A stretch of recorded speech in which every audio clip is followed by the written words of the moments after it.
দুর্জয়ের plan ভেস্তে দিয়ে নিশাকে বাঁচালো উজি। সম্পূর্ণ জানতে ভিডিওটিতে একটি লাইক করে দেখতে থাকো। গল্পের শুরুতেই দেখা যায় যে উজি বারবার করেই ভাবতে থাকে তার দিদির কথা, আর এর মধ্যেই ফোন করে দিয়েছে জিৎ বসুকে। জিৎ বসু তখন বলে, বলুন কি বলবেন, আপনি ঠিক মতন পড়াশোনাটা করছেন তো?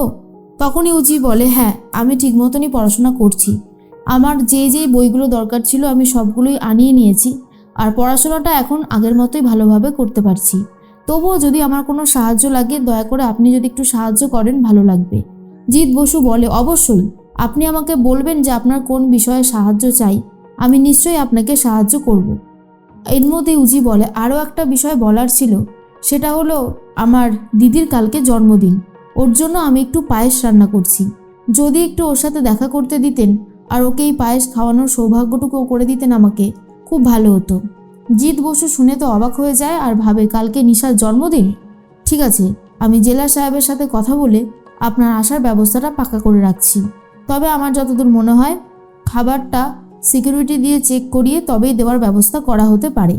উজি তখন বলে, ঠিক আছে, আমার তাতে কোনো অসুবিধা নেই, শুধু একটু দিতে দিলেই হবে। এরপরেই উজিকে তখন জিৎ বসু বলে, দেখুন আমি শুধু চাই নিশা ঠিক হয়ে যাক, ভালোবাসা শাসন যতটুকু যা দরকার হয় আমরা দিয়ে ওনাকে ঠিকঠাক সোজা পথে আনার চেষ্টা করতে পারি। উজি তখন বলে, আপনাকে অসংখ্য ধন্যবাদ, আপনি যে এত কিছু ভেবেছেন তার জন্য খুব ভালো লাগছে, দয়া করে এইভাবে পাশে থাকবেন। অফিসার জিৎ বসু বলে, নিশ্চয়ই, চিন্তা করবেন না, আমি সবসময় আপনাদের পাশে আছি। এর মাঝখানে উজি নিজের দিদির জন্য পায়েস বানাতে থাকে। আর অন্যদিকে চলে এসেছে উজির বাড়িতে ঋষি আর শোভা দেবী। দরজা খুলতেই ঋষি তখন বলে, তুমি আর কোথাও যাওয়ার জায়গা পেলে না, শেষ পর্যন্ত তোমাকে তোমার দিদির বাড়িতেই আসতে হলো কেন উজি?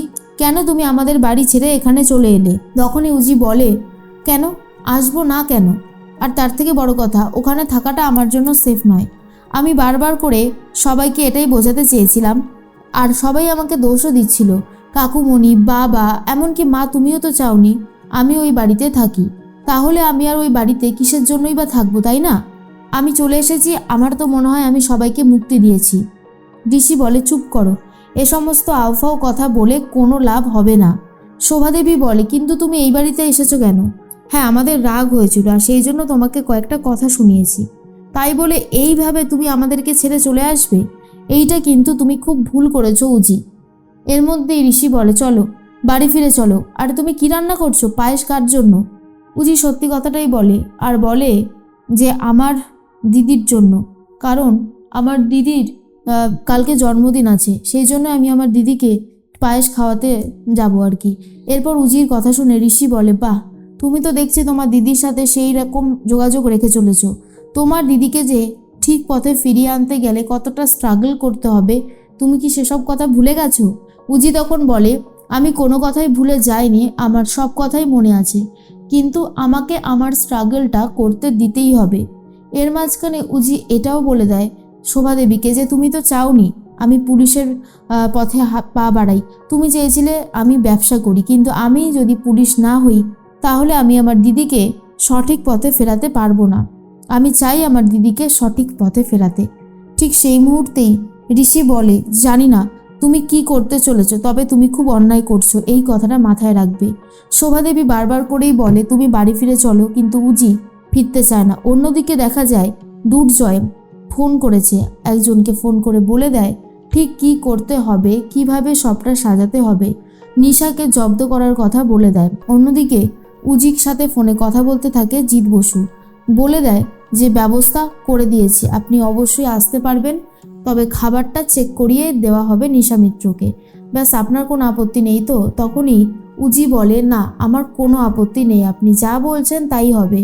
এর মধ্যেই ঋষি একটা কথা বারবার করে উজিকে বলে, তুমি যেই কাজটা করলে সেটা ঠিক করলে না, এইভাবে তোমার কাজটা করাটা উচিত হয়নি।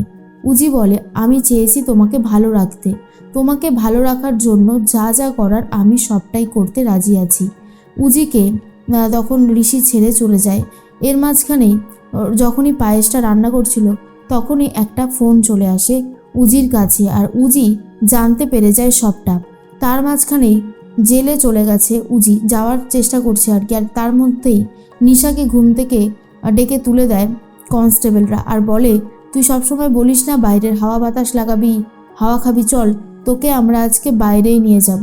এই বলেই নিশাকে বাইরে নিয়ে আসে। আর সেখানে দুর্জয়ের পাঠানো কিছু মহিলা যারা কিনা বেধড়ক মারধর দিতে শুরু করে নিশাকে। নিশা নিজেকে বাঁচানোর চেষ্টা করে কিন্তু পারে না। তার মধ্যে উজি চলে এসেছে। উজিকে দেখে আরেকজন লেডি কনস্টেবল বলে, আপনার তো কাল সকালে আসার কথা ছিল, আপনি এত রাতের বেলা কি করতে এসেছেন আমরা তো বুঝতে পারছি না। তখনই উজি বলে, আমার দিদি কোথায়, আমার দিদির ওপরে আজকে হামলা করা হবে। এই বলে দিদিকে দেখতে তড়িঘড়ি করে জেলে আসে, কিন্তু দেখে জেলে নিশা নেই। তারপরেই নিশাকে খুঁজে পাওয়ার চেষ্টা করে উজি আর বাকি যারা কনস্টেবল ছিল তারা। দেখতে পায় যে নিশাকে বেধড়ক মারছে। আর তখনই উজি গিয়ে নিশার ওপরে বসে পড়ে আর নিশাকে বাঁচানোর চেষ্টা করে। তারপরে লেডি কনস্টেবলরা বাকি যারা মহিলা ছিল যারা নিশার ওপর অত্যাচার করছিল তাদেরকে ধরে ফেলে। আর নিশার অবস্থা ততক্ষণে অনেকটাই বেশি খারাপ হয়ে গেছে, তাই উজি ঠিক করে যত তাড়াতাড়ি সম্ভব নিশাকে নিয়ে যেতে হবে হসপিটালে। জন্মদিনের দিন নিশার এত খারাপ অবস্থা হলো, এটা কোনোভাবেই উজি মেনে নিতে পারছে না। উজি তখন ভাবে কি করে তার দিদিকে সুস্থ করে তুলবে। জিৎ বসুর কাছেও খবরটা পৌঁছে যায়। জিৎ বসু এই খবরটা শুনে অনেক বেশি রেগে যায়, বুঝতেই পারে না কি করে এই সব কিছু হলো। কিন্তু দুর্জয়ের কাছে খবর যায় যে বেশি কিছু করতে পারেনি নিশাকে, কারণ তার মধ্যেই উজি এসে নিশাকে বাঁচিয়ে দিয়েছে। আর এই কথাটা শোনার পর দুর্জয় বলে, বারবার বারবার যতবারই ওই নিশাকে জব্দ করতে চাইছি এই উজি চলে আসছে আর সমস্ত প্ল্যান ভেস্তে দিচ্ছে।